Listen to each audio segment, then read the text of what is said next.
Hello everyone, আমি তোমাদের mentor সংঘমিত্রা। আজকে আরেকটা নতুন ক্লাস নিয়ে চলে এসেছি তোমাদের সাথে। আজকে আমরা ডিসকাস করব টিউবারকিউলোসিস এবং তার ডায়েটারি ম্যানেজমেন্ট নিয়ে। তাহলে স্টার্ট করা যাক ক্লাসটা। দেখো প্রথমেই কি বলছে না, India accounts to 26 to 28% of global TB cases, highest burden in worldwide. সারা পৃথিবীতে যত টিবি পেশেন্ট আছে তার 26 থেকে 28% কিন্তু ইন্ডিয়া কন্ট্রিবিউট করে। Every day around 1200 Indian die of TB. ঠিক আছে, প্রায় প্রত্যেক দিন 1200 করে ইন্ডিয়ান কিন্তু টিবি রোগে শুধু আক্রান্তই হয় না, মারাও যায়। ঠিক আছে, এবং 2023-তে রিপোর্ট অনুযায়ী এটা 27 লাখ জন কিন্তু 2023-তে আক্রান্ত হয়েছে টিবিতে। Tuberculosis is a chronic infectious disease caused by Mycobacterium tuberculosis. Mycobacterium tuberculosis দ্বারা টিউবারকিউলোসিস নামক ডিজিজটা স্প্রেড হয় এবং এটা হলো খুব ক্রনিক একটা infection, primarily affecting the lungs, mainly লাংসকে অ্যাফেক্ট করে এবং সেটাকে আমরা কি বলি না পালমোনারি টিবি নামে জানি। But can also affect other organs, কিন্তু অন্য অর্গানসও অ্যাফেক্ট করতে পারে এবং সেই ক্ষেত্রে আমরা সেটাকে বলি এক্সট্রা পালমোনারি টিবি। ঠিক আছে, কজেটিভ এজেন্ট কি আমরা দেখলাম মাইকোব্যাকটেরিয়াম টিউবারকিউলোসিস। মাইকোব্যাকটেরিয়াম টিউবারকিউলোসিস হলো কজেটিভ এজেন্ট বা ভাইরাস যেটা টিউবারকিউলোসিস রোগটা আমাদের করে। মোড অফ ট্রান্সমিশন কি, কিভাবে ছড়াচ্ছে? এয়ারবর্ন ড্রপলেটস ফ্রম কাফিং, sneezing or talking by the affected person. Affected person বা যার টিউবারকিউলোসিস আছে সে যদি হাঁচি, কাশি বা কথা বলে, তার মুখের সালাইভা থেকে যেই ড্রপলেটসগুলো হাওয়ায় মেশে সেই দিয়ে কিন্তু আশেপাশে যারা থাকে তাদের টিউবারকুলোসিস হতে পারে। এটা একটা এয়ারবর্ন ডিজিজ, হাওয়া দিয়ে ছড়ায়। Prolonged close contact increases risk. Tuberculosis পেশেন্টদের যারা অ্যাফেক্টেড তাদের সাথে যদি অনেক দীর্ঘকালের কন্ট্যাক্ট থাকে তাহলে তারও কিন্তু টিউবারকুলোসিস হয়ে যাওয়ার চান্সেস অনেক বেড়ে যায়। নেক্সট কি বলছে না, সিমটমস কি কি টিউবারকুলোসিসের সিমটমস কি দেখো, বলছে persistent cough greater than 3 weeks, sometimes with blood stained sputum if blood vessels in lungs are eroded. তাহলে কি বলছে না, পারসিস্টেন্ট কাফ, কন্টিনিউয়াস একটা কাফিং হয় এবং সেটা 3 সপ্তাহের বেশি কাল ধরে কিন্তু এই কাফিংটা থাকে সিমটমটা। সামটাইমস উইথ ব্লাড, কখনো কখনো কাফ দিয়ে ব্লাড বেরোয় এবং সেটা কখন হয়, যখন ব্লাড ভেসেলস ইন লাংসের মধ্যে যে ব্লাড ভেসেল সেগুলো ইরোড বা ক্ষয় হয়ে যায়। নেক্সট সিমটম কি না, লো গ্রেড ফিভার, খুব তীব্র জ্বর আসে না, হালকা জ্বর আসে, স্পেশালি ইন ইভিনিং, কিন্তু জ্বরটা সাধারণত সন্ধ্যের দিকে আসে। নাইট সোয়েটস, রাতের বেলায় ঘাম দেয় প্রচণ্ড। Weight loss and loss of appetite, খুব র্যাপিডলি ওয়েট লস হয় পেশেন্টদের, কারণ তাদের খিদে একদমই চলে যায় এবং সেই জন্য এটাকে কনজাম্পশন ডিজিজও বলা হয়। fatigue, chest pain and breathlessness in advanced cases. Case যখন অনেক সিভিয়ার এবং অ্যাডভান্স হয়ে যায় সেই ক্ষেত্রে কিন্তু টায়ার্ডনেস অতি পরিমাণে, তার সাথে সাথে বুকে ব্যথা এবং শ্বাসকষ্ট দেখা দেয়। Lymph nodes and kidneys are also affected. শরীরে আরও অন্য যে অর্গান, স্পেশালি লিম্ফ এবং কিডনি, যেগুলো ইমিউনিটি এবং টক্সিন রিমুভে হেল্প করে যেসব অর্গান, তাদেরও কিন্তু এফেক্ট হয় দেখা যায়। নেক্সট কি বলছে না, টিউবারকুলোসিস আমরা মেডিকেল ট্রিটমেন্ট কি দিই টিউবারকুলোসিস পেশেন্টদের, কি বলছে না, under revised national tuberculosis control programme in India, free drugs are provided in government hospitals. তাহলে কি বলছে না, এই যে reserved national tuberculosis control programme আর RNTCP ইন্ডিয়ান গভর্নমেন্ট দ্বারা এই যে তোমার প্রোফাইল্যাক্সিস বা কন্ট্রোল প্রোগ্রাম যেটা, সেই প্রোগ্রামের আন্ডারে গভর্নমেন্ট হসপিটালে কিন্তু টিবির ওষুধ ফ্রিতে পাওয়া যায়। The program is based on the DOTS, that is directly observed treatment of short course strategy. এই DOT strategy বা directly observed treatment short course strategy কিন্তু এইটাকে কি করে না, সুপারভাইজ করে এই ড্রাগ প্রোভাইড করা এবং তার সাথে সাথে এনশিওর অ্যাডারেন্স টু ট্রিটমেন্ট, এবং ঠিকঠাক যাতে টিবি পেশেন্টের ট্রিটমেন্ট হয় গভর্নমেন্ট স্কিম দ্বারা, সেটা কিন্তু তারা সুপারভাইজ এবং অ্যাডমিনিস্টার করে। ঠিক আছে, ড্রাগ রেজিম, কি ধরনের ড্রাগ দেওয়া হচ্ছে টিউবারকিউলোসিস পেশেন্টকে? এটা সাধারণত দুটো ফেজে হয়। ঠিক আছে, ইন্টেন্সিভ ফেজ যেটা 2 মাসের হয়, এবং তারপরে কন্টিনিউয়েশন ফেজ যেটা 4 থেকে 7 মাস হয়। তাহলে টিউবারকুলোসিসের ড্রাগ ইনটেক রেজিম সাধারণত 6 থেকে 9 মাসের একটা কোর্স হয়। ঠিক আছে, এবং তার মধ্যে প্রথম 2 মাসকে ইন্টেন্সিভ ফেজ বলা হয় এবং নেক্সট 4 থেকে 7 মাসকে কিন্তু কন্টিনিউয়েশন ফেজ বলা হচ্ছে। তো এই প্রথম ফেজ যেটা ইন্টেন্সিভ ফেজ, সেই ক্ষেত্রে কি দেখো আমাদের 56টা ডোজেস দেওয়া হয়, এবং যেটা সেকেন্ড সেটাতে 112টা ডোজ দেওয়া হয়। এবং মেডিকেশনের ক্ষেত্রে কি বলছে না, ফার্স্ট স্টেজে 4 ধরনের মেডিসিন দেওয়া হয়, সেটা হলো আইসোনায়াজাইড, রিফ্যাম্পিসিন, পাইরাজাইনামাইড আর এথামবিউটল। এই 4টে ওষুধ ফার্স্ট স্টেজে বা প্রথম 2 মাস দেওয়া হচ্ছে। আর নেক্সট 4 থেকে 7 মাসে কি দেওয়া হচ্ছে না, 3টে মেডিসিন দেওয়া হয়, সেটা হলো আইসোনায়াজাইড, রিফ্যাম্পিসিন আর এথামবিউটল। লাস্ট 4 থেকে 7 মান্থসে আমাদের 4টের জায়গায় 3টে মেডিসিন দেওয়া হচ্ছে। এই যে ড্রাগ রেজিমটা, এইটা কিন্তু ইন্ডিয়ান মেডিকেল কাউন্সিল দ্বারা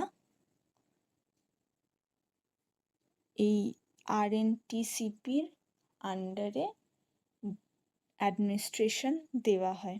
তার সাথে সাথে কি বলছে না, BCG vaccine prevent severe TB to children.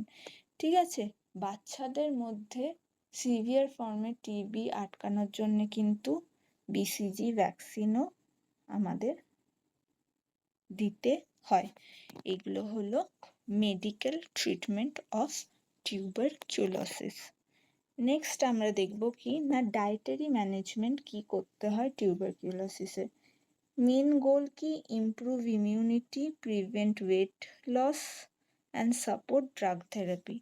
তো মেন ডায়েটারি ম্যানেজমেন্ট কি, প্রথমেই হলো যেই ইমিউনিটি লস হয়েছে সেই ইমিউনিটি লসটাকে কমিয়ে ইমিউনিটি ইমপ্রুভ করা। তার সাথে সাথে যেহেতু হেভি ওয়েট লস এবং অ্যাপেটাইট লস হয় টিবিতে, সেক্ষেত্রে ওয়েট লসটা যাতে প্রিভেন্ট করা যায় সেটা দেখা। আর তার সাথে সাথে সাপোর্ট ড্রাগ থেরাপি, এই যে ড্রাগ থেরাপি যেটা হসপিটাল দ্বারা প্রোভাইডেড হয়, সেই ড্রাগ থেরাপি যাতে ঠিকঠাকভাবে কাজ করে তার সাপোর্ট সিস্টেম হওয়াটাই হলো ডায়েটারি ম্যানেজমেন্টের কাজ টিউবারকিউলোসিস পেশেন্টদের ক্ষেত্রে। ক্যালোরি কি বলছে না, হাই ক্যালোরি দিতে হবে, 45 to 50 kilo calorie per KG for adult আর 53 to 58 kilocalorie per kg for children to compensate the increased catabolism and weight loss.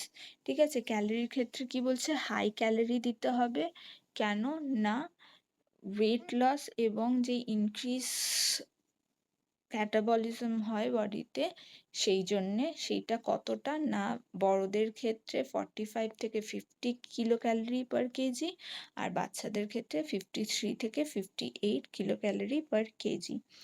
এরপর কি না প্রোটিনের ক্ষেত্রে কি বলছে না হাই প্রোটিন দিতে হবে, almost 1.2 to 2 gram per KG.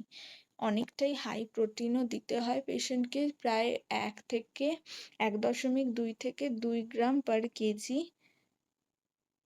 Protein দিতে হয়। কিসের জন্য এটা দিতে হয় না for tissue repair, immune support, prevent muscle wastage, যে টিস্যু রিপেয়ার করার জন্য, ইমিউনিটি সাপোর্ট করার জন্য, আর লোয়ার ইনটেক বা ওয়েট লসের জন্য যে মাসেল ওয়েস্টেজ হয় সেটাকেও প্রিভেন্ট করার জন্য।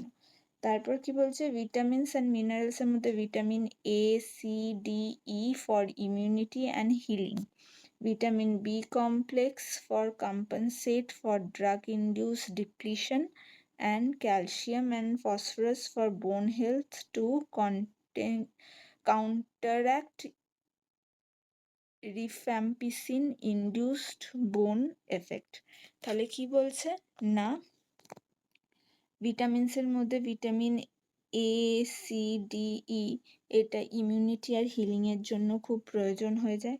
ভিটামিন বি কমপ্লেক্স কি হচ্ছে না ড্রাগ ইনডিউস ডিপ্লিশন, তাকে কম্পেনসেট করার জন্য, মানে টিউবারকিউলোসিসে আমরা যে মেডিকেশনটা প্রোভাইড করি তার জন্য কিন্তু অনেক সময় ভিটামিন বি কমপ্লেক্সের অ্যাবজর্পশনে হ্যাম্পারিং হয়, এবং সেই অ্যাবজর্পশন হ্যাম্পারটা যাতে কম্পেনসেট করা যায় সেই জন্যে ভিটামিন বি কমপ্লেক্স বেশি পরিমাণে পেশেন্টকে দিতে হয়। ক্যালসিয়াম অ্যান্ড ফসফরাস দিতে হয় কি না ফর বোন হেলথ, আর তার সাথে সাথে কি না এই রিফ্যাম্পিসিন নামে যে মেডিসিনটা, তার একটা বোনের উপর একটা এফেক্ট পড়ে, সেই এফেক্টটাকে কমানোর জন্যে, রিফ্যাম্পিসিন ইনডিউস বোন এফেক্টটাকে কমানোর জন্যে ক্যালসিয়াম এবং ফসফরাস বেশি পরিমাণে দিতে হয়। নেক্সট কি বলছে না iron and zinc for immune cell function. ঠিক আছে, তাহলে আমরা দেখতে পাচ্ছি যে আর ফ্লুইড দিতে হয়, লাস্টলি ফ্লুইড দিতে হয় অ্যাডিকুয়েট হাইড্রেশনের জন্য। ঠিক আছে, তো এই হচ্ছে কি কি ম্যাক্রো এবং মাইক্রোনিউট্রিয়েন্ট দিতে হয় টিউবারকিউলোসিস পেশেন্ট যারা আন্ডার ট্রিটমেন্ট চলছে, তাদের ডায়েটারি সাপোর্ট হিসাবে কি কি দিতে হয় সেটা দেখলাম আমরা। এরপর আমরা দেখব যে ফুড কি কি ইনক্লুড করা যেতে পারে এই সাপোর্ট সিস্টেমটাকে ঠিকঠাকভাবে চালানোর জন্য। সেটা হলো milk and dairy almost 1 litre per day, তার সাথে সাথে এগ 3 থেকে 4টে per day, pulse lean meat, মানে হাই প্রোটিন যেহেতু প্রোভাইড করতে হবে সেই জন্যে আমরা প্রায় 1 litre per day milk and dairy products দেব, তার সাথে সাথে 3 থেকে 4টে করে ডিম দেওয়া, এবং পালস লিন মিট এগুলোকে প্রোভাইড করব। ফ্রেশ ফ্রুটস যেরকম সিট্রাস, পাপায়া, গুয়াভা, কারণ আমাদের ভিটামিনস লাগবে অনেক পরিমাণে শরীরের, কারণ ড্রাগের জন্য যে ডিপ্লিশনস হচ্ছে সেগুলোকে কম্পেনসেট করতে হবে। তার সাথে ভেজিটেবলস, নাটস এগুলো দিতে হবে, এবং হোল গ্রেনস আর ফর্টিফাইড ফুড দিতে হবে। ফর্টিফাইড ফুড কেন দিতে হবে, যাতে যেই নিউট্রিয়েন্ট অ্যাবজর্পশনে প্রবলেম হচ্ছে মেডিসিনের দ্বারা এবং এক্সেসিভ ওয়েট লসের জন্য যেই সিভিয়ার ম্যালনারিশমেন্ট হচ্ছে সেগুলো যাতে ইজিলি অ্যাভয়েড করা যায় এবং ঠিকঠাক করে কম্পেনসেট করা যায়, সেই জন্য ফর্টিফাইড ফুডও আমাদেরকে দিতে হতে পারে। ঠিক আছে, এরপর কি বলছে না ফুড কি কি অ্যাভয়েড করব, সেই ক্ষেত্রে অ্যালকোহল অ্যাভয়েড করতে হবে, স্মোকিং অ্যাভয়েড করতে হবে যেহেতু লাংসকে এফেক্ট করে টিউবারকিউলোসিস, এক্সেসিভ টি বা কফি, জাঙ্ক ফুড এই ধরনের খাবার কিন্তু অবশ্যই টিউবারকিউলোসিস পেশেন্টের থেকে অ্যাভয়েড করতে হবে।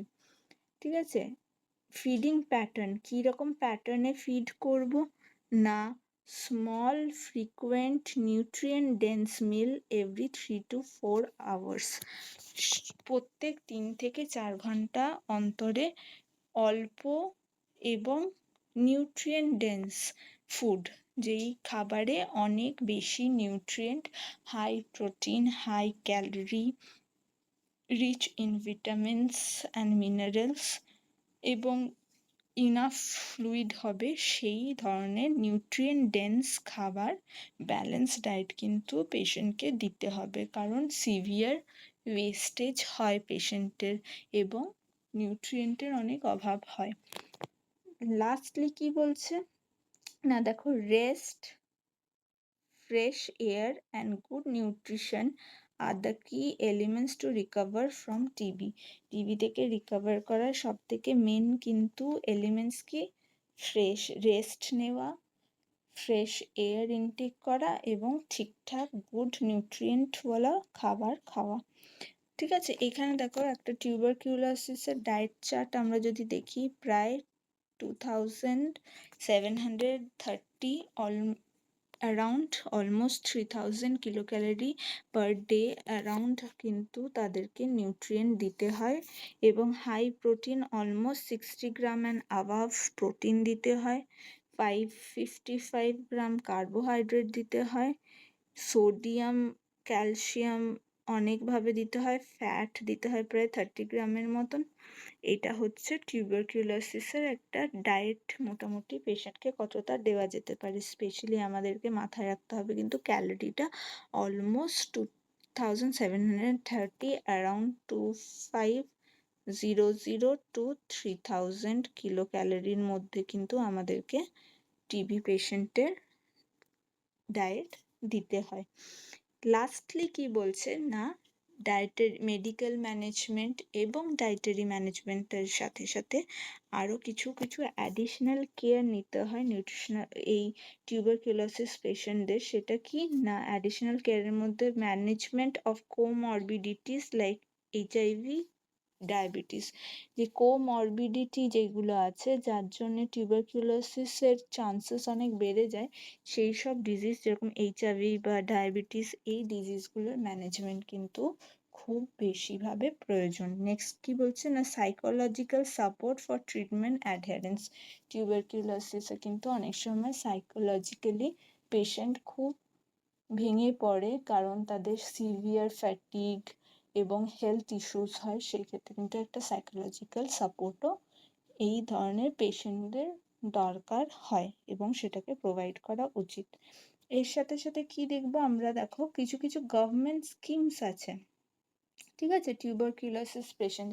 আমরা কি দেখলাম, গভর্নমেন্টে যেরকম ড্রাগ এবং ট্রিটমেন্ট কন্ট্রোল একটা প্রোগ্রাম আছে না, revise national tuberculosis control program, যেটা ডটস স্কিম ফলো করে ড্রাগ প্রোভাইড করে, সেরকম গভর্নমেন্টের আরও কিছু কিছু স্কিমস আছে ইম্পর্ট্যান্ট, যেগুলো টিউবারকিউলোসিস পেশেন্টদের জন্য কিন্তু করা। সেটা হচ্ছে যেরকম নিক্ষয় নিক্ষয় পোষণ যোজনা। এই নিক্ষয় পোষণ যোজনাতে কি হচ্ছে, 1000 per month for nutritional support. TB পেশেন্টদেরকে প্রত্যেক মাসে 1000 রুপিস করে নিউট্রিশনাল সাপোর্ট ফ্রম গভর্নমেন্ট দেওয়া হয় এই নিক্ষয় পোষণ যোজনা স্কিমের আন্ডারে। তার সাথে সাথে কি নিক্ষয় মিত্র বলে একটা স্কিম আছে, যেখানে কিনা food Vazquez, counselling, care package তিনটেই কিন্তু প্রোভাইড করা হয় পেশেন্টদের। তার সাথে সাথে কি হচ্ছে না, বাচ্চাদেরকে কিন্তু অবশ্যই বিসিজি ভ্যাকসিনেশন দেওয়া হয় গভর্নমেন্ট থেকে to newborn to prevent childhood tuberculosis. ছোটবেলায় টিউবারকিউলোসিস প্রিভেন্ট করার জন্য কিন্তু বিসিজি ভ্যাকসিন দেওয়া হয়। তো এই সব স্কিমসগুলো এবং তার সাথে সাথে additional care, dietary management, medical treatment, এগুলো যদি ঠিকঠাক করে ফলো করা হয়, তাহলে টিউবারকিউলোসিসের রেট কিন্তু ইন্ডিয়াতে অনেকটাই কমানো যেতে পারে। এবং কিন্তু এই স্কিমসগুলো কিন্তু গভর্নমেন্ট অফ ইন্ডিয়া চালু করেছে। আশা করি তোমাদের ক্লাসটা ভালো লেগে থাকবে, যদি ভালো লেগে থাকে like, subscribe and share. Thank you very much. পরে আরেকটা নতুন ক্লাস নিয়ে তোমাদের সাথে দেখা হচ্ছে। Thank you, bye by.